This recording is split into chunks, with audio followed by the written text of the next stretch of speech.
magaalada Boorama 30 sano ka hor markii ugu dambeysay waxay ahayd magaalo tuulo ah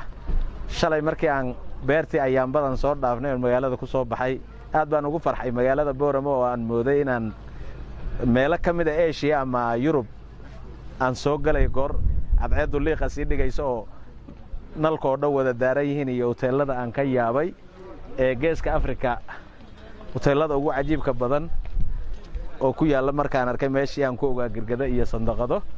aad iyo aad baan ugu faraxsanahay inaan magaaladii aqoonta magaaladii ilbaxnimada magaaladii maxabada iyo kalgacalka ee wada noolaanshaha ummadda Soomaaliyeed aan soo gaaro annagoo nabad qabna waayo waxaan ogahay dugsiga sare ee Amuud oo dugsigii ugu tayada fiicnaa aha maantana waxay ahayd meeshu jaamacadda Amuud oo hogaaminaya Professor Saleebaan Axmed Guuleed aad iyo aad baan ugu faraxsanahay Boorama inay noqoto caasimadaha geeska Afrika kamid ah ay maanta ila muuqato dadkii aan ku ogaa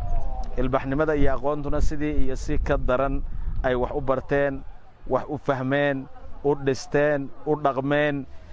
aad baan ugu faraxsanahay inaan magaalada Boorama joogo aad iyo aadna waan ugu faraxsanahay nabad iyo barwaaqada taalana Allah u siyaadiyo waana u duceynayaa السلام عليكم ورحمة الله وبركاته. وقاس دقميد واحد كم يتهاي وسيدة سومالية كوه ومحلاني عسل. فرين يوم محلاني ترى